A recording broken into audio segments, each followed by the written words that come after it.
เจ้าก็เมียพายุหลายกว่ากันนี่เฮาอายุหลายกว่าเจ้าจักปีนะมัน19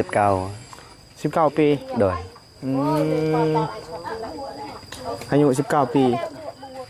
ก็ถือว่าหลายเติบเนาะหลายกว่าเมียเท่าไหร่ก็เมียประมาณ15ปีนี่แหละ15ปีนี่ตอนเจ้าเอาเมียเจ้าจักปี14นี่ดิปลานี่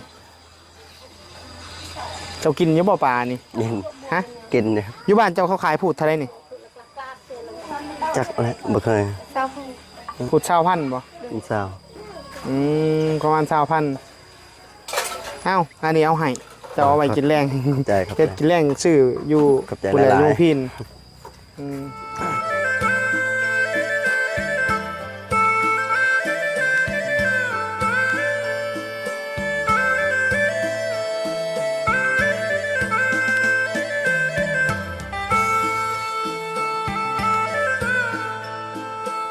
สบายดี FC เบอร์สุขุสุคนนะพี่น้องเนาะมื้อนี้มาแวะหาน้องดำพี่น้องเอ้ยงานเพิ่นปรับปรุงใหม่อีกแล้วพี่น้องเอ้ยอันขาดบ่แหละภาวัตตัวเทิงนี่พี่น้องเอ้ยภาวัตน้องดำตัวเทิงนี่ขาดแล้วสิเลี้ยงหยังทั้งลุ่มนี่น้องดำคือเฮ็ดตะนางคักแน่เลี้ยงเป็ดโอ้ใช้แหละเป็ดเจ้าจักโต4โตเอาเด้อเอาปลาให้แน่ลืมเอา2พูดนะโอ้เลี้ยงเป็ด4โตนี่แหละ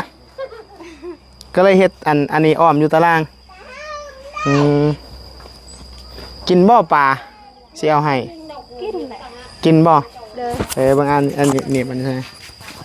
อันผัวเจ้ามาแล้วบ่อีหล่ะมาเลยโอ้ผัวเจ้ามาแล้วเด้อคนได้ผัวเจ้าผู้ใดโอ้ผู้นั่นบ่เด้อช่วงนี้เขาเจ้ายุทธเฮ็ดเวียกบ่ต่อเอาสบายดีโอ้ยบ่ได้หากะมาแต่เฮ็ดเวียกบ่โดยมาแต่เฮ็ดงานจีนโดยโอ้เพิ่นจ้างมื้อเท่าไหร่น่ะเอาก็มื้อละ100,000นึงก็จ้างมื้อละ100,000โดยโอ้ไปเทื่อนึงกันดนๆจังมาเทื่อนึงเนาะโดยน้องดำเพิ่นเลี้ยงเป็ดลูกเจ้านาเราถึงยังไงน้องดำฮะซื้อแล้วบ่นาเราถึงยังนี่คือบาดเบิดแมงอันนั้นถึกแมงตอดโอ้แมงไหม้ตอดบ่แม่โอ้บาดเบิดเลยแปลงไหม้เลยน้องเฮือนนี่เนาะตะกี้ทางเขาอยู่ทางนั่นบัดนี้ย้ายทางเขามาอยู่ทางนี้มาทางนี้บัดนี้ปรับปรุงใหม่อีกเลี้ยงเป็ดอยู่ตารางอีกบัดนี้น่ะบริหารน้ำใหม่เราต่อไปขายบ่น้องดำบ่น้ำท่วมมันแล้วแถวนั้นเอาไม้ให้ผัวจะไหนเอาไม้ให้ผัวจะไหนน้ำท่วมหมดแล้วโดยโอ้ใส่ให้เราหน่อยน้ำท่วมหมดแล้วบ่มีน้ำใหม่เนาะเจ้าน้ำไม้ไผ่มันอย่าหาน้ำไม้ไผ่นั่นแหละบ่มีโอ้เจ้ามาอยู่บ้านเมียนี่ดนแล้วบ่ดนแล้วโดยเจ้าบ้านเดียวกันกับเบาลาเอสนั่นแม่นบ่แม่น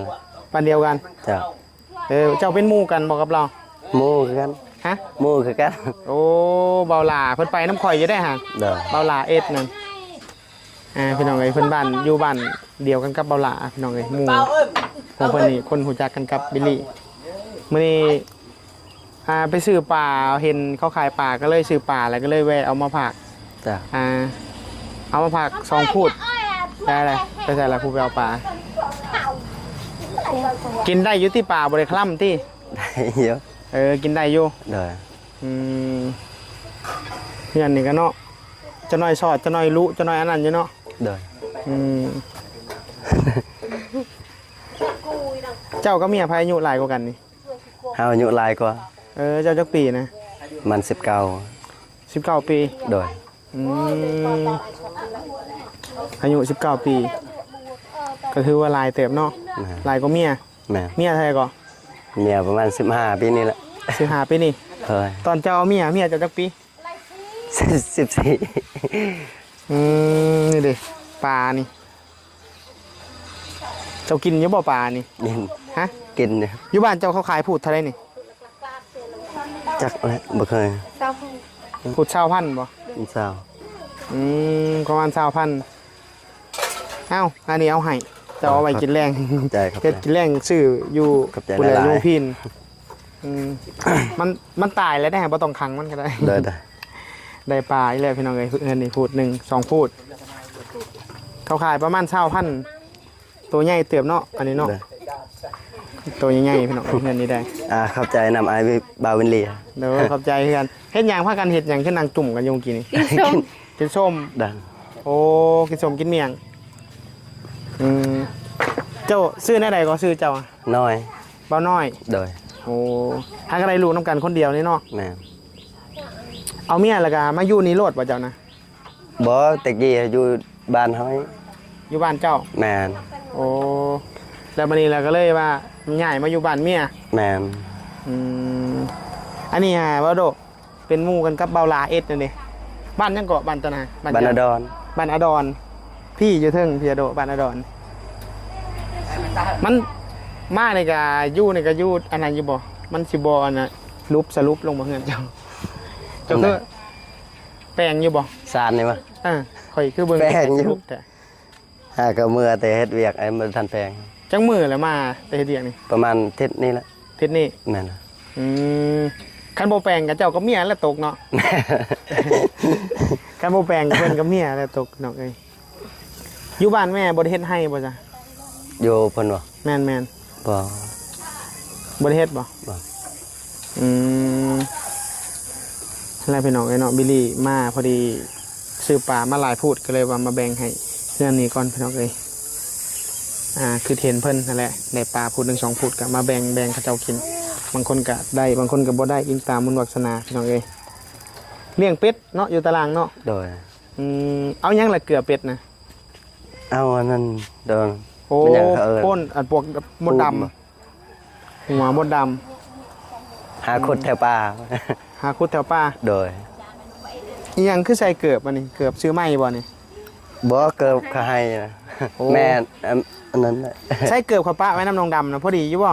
พอดี อืม เป็นใส่เกือบขีบพี่น้องไงใส่เกือบขีบผู้หญิงคนนี้อืมมาอยู่พี่เลยเนาะเจ้าเนาะ โดย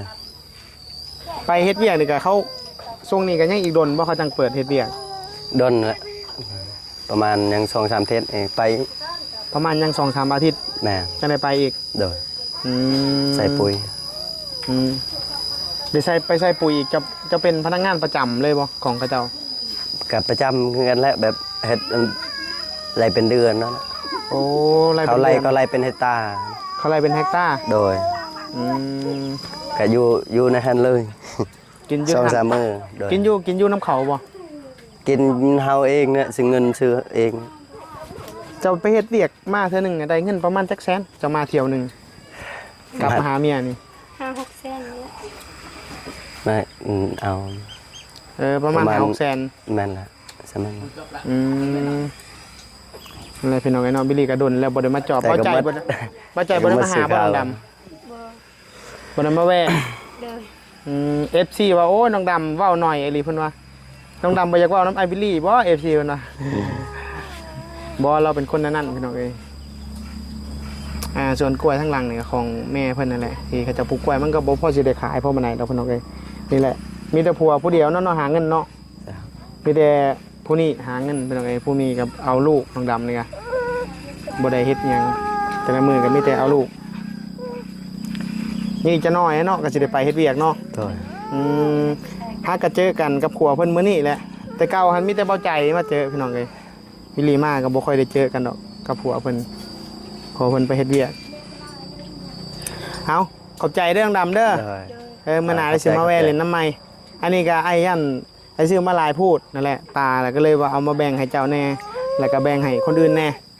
ปั่นกันกินพลพูด2พูดนั่นแหละเอาเดี๋ยวไอ้สิกลับก็เด้อ โดยขอบใจละลาย เอาสิกลับกันนั่นนี่